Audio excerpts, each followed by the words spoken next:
All right, we are on week number 2 and day number 6 of demolition. I promise I didn't just come from a hospital. These are the clothes that I like to wear.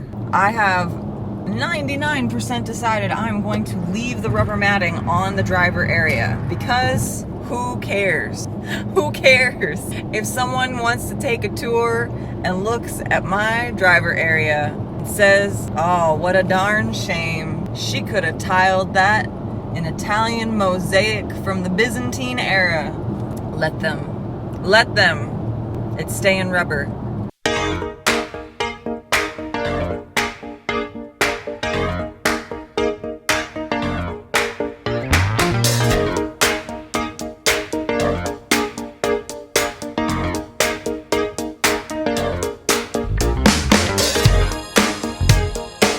First job is to get all of this center rubber garbage up, and while I do that, I'm gonna test out some Goo Gone on this right here. I think it's probably going to be comical, and I'm just gonna end up getting like a gallon of adhesive remover. Look at these wheel wells. I'm pretty sure that's all adhesive. And whether or not I really need to get it up, I really like to get it up because I like stuff that's clean. I want to see what lies beneath. So I brought a heat gun from home that I've never used. I bought this at Lowe's this morning, and I've decided that enough is enough. I'm not taking it anymore. So I went down to the Amazon and I got myself some knee pads. I also got myself a beautiful booty pad that's going to immediately get destroyed by this bus, but that's okay because it's gonna protect my booty bones. Public service announcement, protect your booty bones. Let's do this.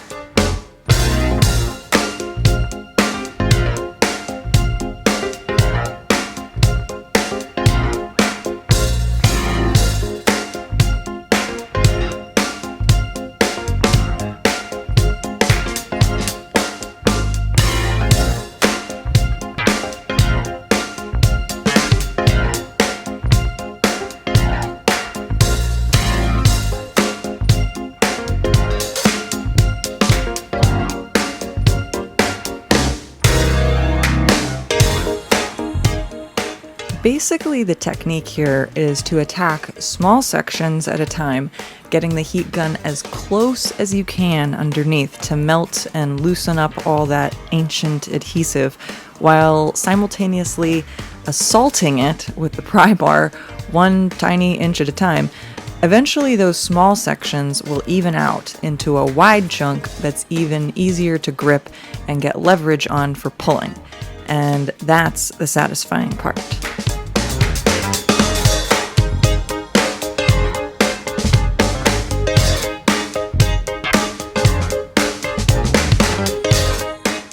Okay, that's done. And it took exactly 1 hour and 20 minutes with that technique. And I'm quite proud of that technique. Hopefully that helps some of you guys that also have the rubber to the bare metal that have the really, really dry center aisle situation. And I'm going to use that momentum and that information to attack the last little bit of my stairwell that is super gritted onto the metal, and maybe clean up the area around the driver's seat and the engine, because I'm not going to take up the rubber on the driver's seat, but I need to kind of get this area cleaned up. And then I think I'm going to sweep everything out, clean it all out, and I'll have a better idea of what I'm looking at in terms of adhesive and rust. So this area by the stairs was actually a giant waste of my time because it ended up being all one piece that I could just remove, like the steps. But I think the tedium and aggravation is worthy of some appreciation.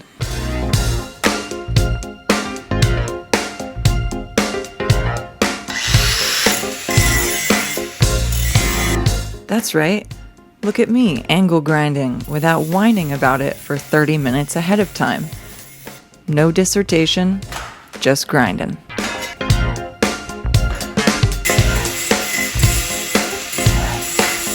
Okay, so I think famous last words, that I'm done with the rubber mat, and I'm done angle grinding. I know I have one screw over there that I can't get with the angle grinder. I'm going to drill it out. I can move around it, it's fine.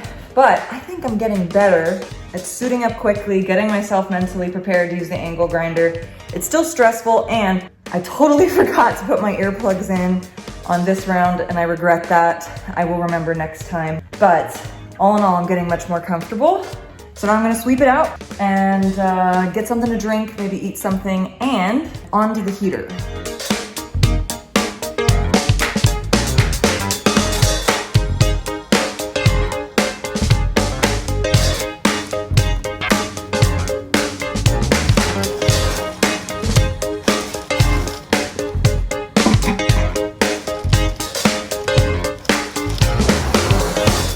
So I just did something really stupid, and I'm hoping that it doesn't end up being the actual death of me, like 10 years down the road. When I was sweeping out, I had a major brain fart and forgot to put on my mask. I didn't realize that I'd forgotten the mask until I hopped out of the back of the bus to do the last of the sweeping and saw all the magical, wonderful, sparkly particles in the air and thought to myself, man, I'm glad I have my mask on, and went to adjust it and it wasn't there. So for approximately an hour, I was breathing in 30 years of grime, at least a decade of dust, and all the residual metal particles from all the angle grinding that I've been doing for the last 6 days. And I thought, well, how bad could it be? It's only an hour. So I went inside, fixed myself a snack, and as I was cleaning up, cleared my throat a little bit. Luckily, there was a trash can nearby. Prepare yourself for a gross out. I hopped that sucker up, and it was black. So this is a very serious public service announcement. Please wear a mask when you are doing this work. As a professional vocalist, I may never forgive myself for what I've just done. But I can't dwell. I gotta get on this heater. This thing right here.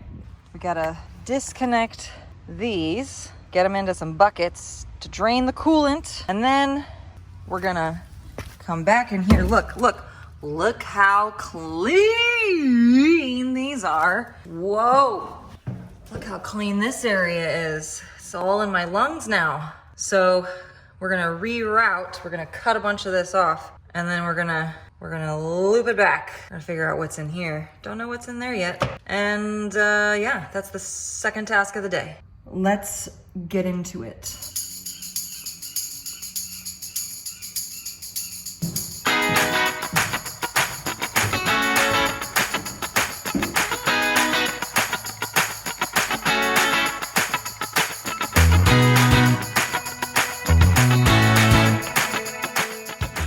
Basically, the idea is that this whole thing runs in a long, loopy circuit into the block, which is underneath the bus. And all we're gonna do is just shorten the loop.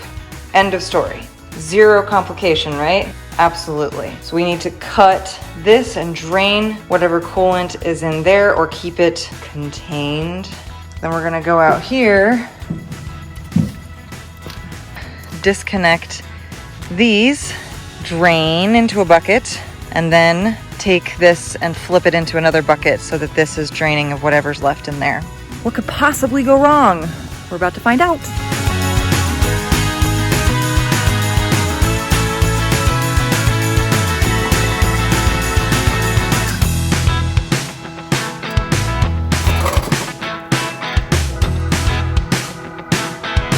So these are really dry rotted, so I'm gonna go for the old box cutter and just cut them off. I'm over it.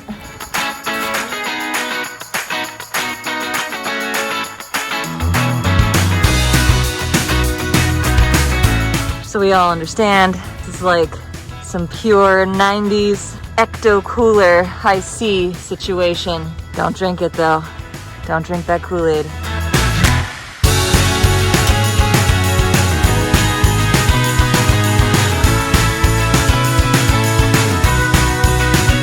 Basically, what I'm trying to do here is chase the remaining coolant out of the hose by elevating it at various points along the way so that everything can drain into the bucket before I get the other end inside of the bus.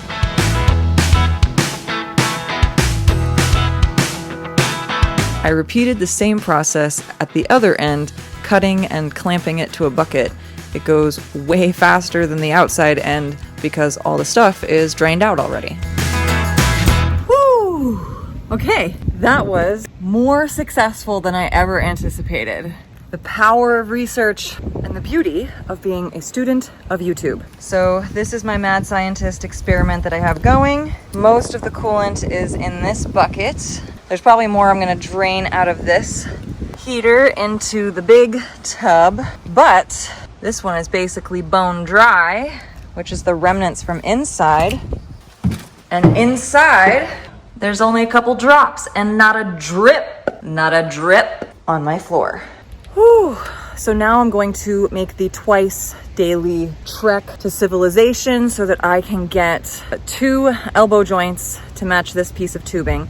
I cut off a little section. I need to get 2 more of these clamps so I can create the loop, and then I'm basically done. Famous last words.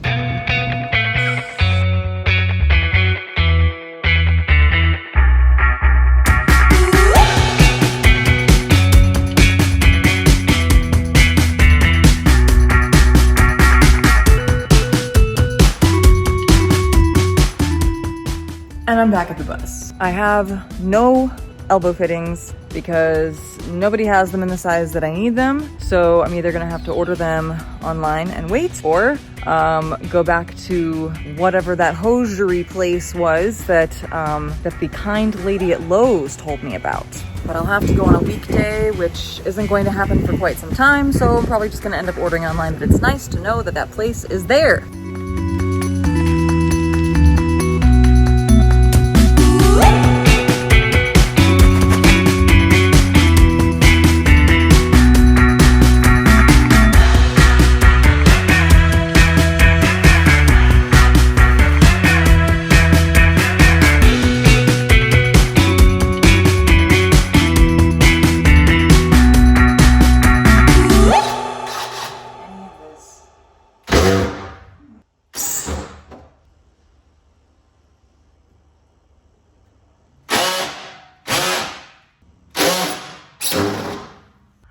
Once again, one turd is ruining it for everyone here. But we have one panel almost off. I'm starting to run out of daylight, but I'm gonna see if I can get like maybe this top one around the window done before I call it a day, because the skeeters are in full force and I'm getting kind of dinner hungry. So we'll see what else I can do before the sun fully sets on demolition day 6. This is so much easier than the floor. This is so much easier than the floor. And I know it's only screws, but I can't help but think that it's not gonna be as painful, at least not the back part with the regular screws, but not the rivets.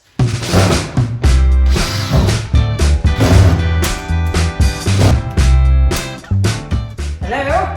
Are you both from the bow? Hi.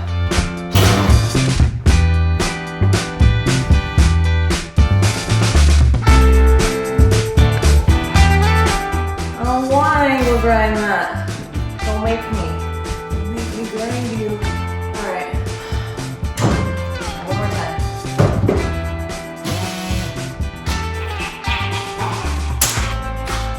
One more.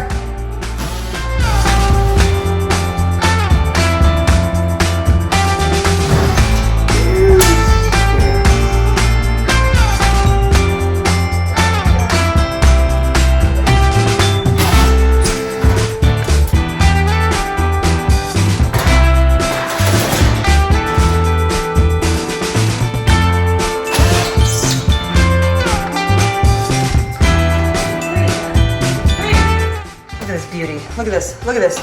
Bare as the day she was born.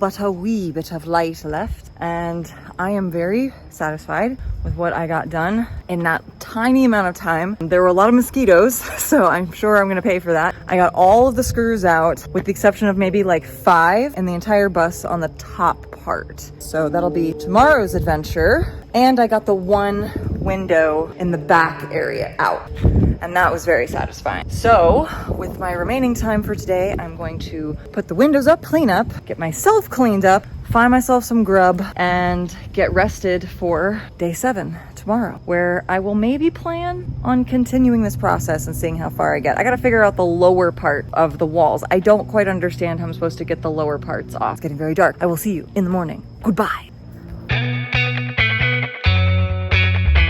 No bus build day is complete without the proper fuel, and the only proper fuel is Publix croissants. And the only way, pro tip, to get your Publix croissants is to go in the wee hours of the morning before they even box them. So they have to box them just for you, and you feel like a croissant celebrity. And yes, I'm saying croissant because I'm from the South, and I don't want to sound like a righteous duck saying croissant. Who says croissant? I hate it.